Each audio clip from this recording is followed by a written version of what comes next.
আসসালামু আলাইকুম গাইস, স্বর্ণালী কিচেনে আপনাদের স্বাগতম। স্বর্ণালী কিচেন মানে আপনারা জানেন সহজ রেসিপি। আজকে আপনাদের সাথে শেয়ার করতে চলেছি চাক সেমাই। এটা নারায়ণগঞ্জে খুব জনপ্রিয়। চলেন কীভাবে রান্না করতে দেখিয়ে দিচ্ছি। আমি একটা প্যান বসিয়ে দিলাম চুলাতে। এখন পর্যাপ্ত পরিমাণে পানি দিয়ে দিলাম। এর মধ্যে দিয়ে দিলাম কিছু লবণ। এখন ফুটে উঠেছে পানিটা। এখন আমি দিয়েছি চাক সেমাইগুলো দিয়ে দিচ্ছি। আমি মাঝখান থেকে একটু ভেঙে দিয়েছি। এই তো আমি নাড়াচাড়া করে এগুলোকে ভালো করে সিদ্ধ করে নেব। এখন আমি ঢাকনা দিয়ে ঢেকে দেব। তারপর আমি এখানে 5 মিনিট এটাকে সিদ্ধ করে নেব। 5 মিনিট পরে দেখে নিচ্ছি আমার এগুলো সিদ্ধ হয়েছে কি না। এই তো আমার এগুলো সিদ্ধ হয়নি, মোটামুটি হয়েছে, আর একটু সিদ্ধ করে নিতে হবে। এখন আমি ঢাকনা দিয়ে আরও 5 মিনিটের জন্য এগুলোকে সিদ্ধ করে নেব। এই তো ঢাকনা খুলে এখন আমি চেক করে নিচ্ছি সেমাইগুলো পুরোপুরি সিদ্ধ হয়েছে কি না। হ্যাঁ, আমার সেমাইগুলো সিদ্ধ হয়ে গেছে। হয়তো আপনাদের দেখিয়ে দিচ্ছি, দেখতেই পাচ্ছেন চামচ দিয়ে কেটেছি, পরে সাথে সাথে কেটে যাচ্ছে। এখন আমি এটা রেখে দিলাম সাইডে। আমি অন্য পাশে একটা প্যানের মধ্যে দিয়ে দিচ্ছি গরুর দুধ, ফ্রেশ গরুর দুধ 1 লিটার। আপনাদের যদি গরুর দুধ না থাকাতে আছে, এটা গুঁড়া দুধ দিয়েও আপনারা রান্না করতে পারেন।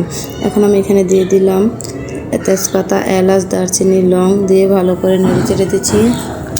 একটু জাল করে নেব। এরপর আমি এখানে দিয়ে দেব চিনি। আমি এখানে 3 টেবিল চামচ চিনি দিয়েছি, উঁচু উঁচু করে ভরে। চিনিটা আপনারা কমিয়ে বা বাড়িয়ে দিতে পারেন। মিষ্টিটা আপনারা আপনাদের পছন্দ মতো দিয়ে দিবেন। আমি এখানে দিয়ে দিলাম 1/2 টেবিল চামচ লবণ।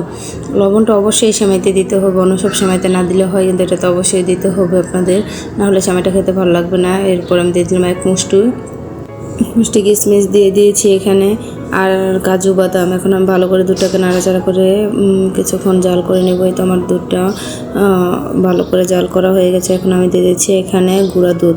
যে কোনো ব্র্যান্ডের গুঁড়া দুধ আপনারা এখানে ইউজ করতে পারেন। গুঁড়া দুধটা দেওয়ার ফলে দুধটা অনেক ঘন হয়ে যায় এবং টেস্টও বেড়ে যায়। আর আপনারা এখানে আরেকটা কাজ করতে পারেন, গুঁড়া দুধটা সরাসরি না দিয়ে একটু কুসুম গরম পানিতে গুলে তারপর দিবেন, নাহলে অনেক সময় দলা পেকে যায়। তারপর আমি এখানে দিয়ে দিচ্ছি নারকেল কোরানো। নারকেলটা দিলে সেমাই টেস্টটা আরও দ্বিগুণ বেড়ে যায়। নারকেলটা দেওয়ার চেষ্টা করবেন, তাহলে খেতে বেশি মজার হয়ে যায়। এখন আমি দিয়ে দেবো এখানে সেমাইগুলো। আমি সেমাইগুলো কিন্তু পানি থেকে সাথে সাথে ছাঁকনির মধ্যে ছেঁকে রেখেছি। অবশ্যই আপনারা ছাঁকনি দিয়ে ছেঁকে রাখবেন, নাহলে দেখবেন সেমাইগুলো অনেক নরম হয়ে যাবে, পরে আর খেতে ভালো লাগবে না। এখন আমি ভালো করে নাড়াচাড়া করে সেমাইগুলো মিশিয়ে নিচ্ছি, দুধের সাথে কিছুক্ষণ জাল করে নেব। এখানে আমার সেমাই আর দুধগুলো কিন্তু জাল দেওয়া আছে, তাই আমি বেশিক্ষণ জাল করব না। 4 থেকে 5টা বলক উঠে গেলে আমি সেমাইগুলো নামিয়ে নেব।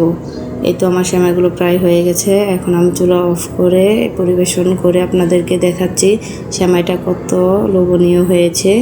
এই তো দেখতেই পাচ্ছেন আমার সেমাইটা, সত্যি এটা খেতে অনেক মজার। আপনারা বাসায় একবার ট্রাই করতে পারেন এইভাবে। আমি এখন দেখিয়ে দিচ্ছি আপনাদেরকে কেটে এটা কতটা সফট এবং নরম হয়েছে। এই তো আপনাদেরকে কেটে দেখাচ্ছি। এই তো দেখতে পাচ্ছেন কতটা সফট এবং নরম হয়েছে, আর এটা খেতে অসম্ভব মজার হয়। আমার রান্নাগুলো যদি আপনাদের ভালো লাগে তাহলে একটা লাইক, কমেন্ট এবং শেয়ার করে দিবেন, আর আমার ফেসবুক পেজে দিয়ে একটা ফলো দিবেন। আসসালামু আলাইকুম।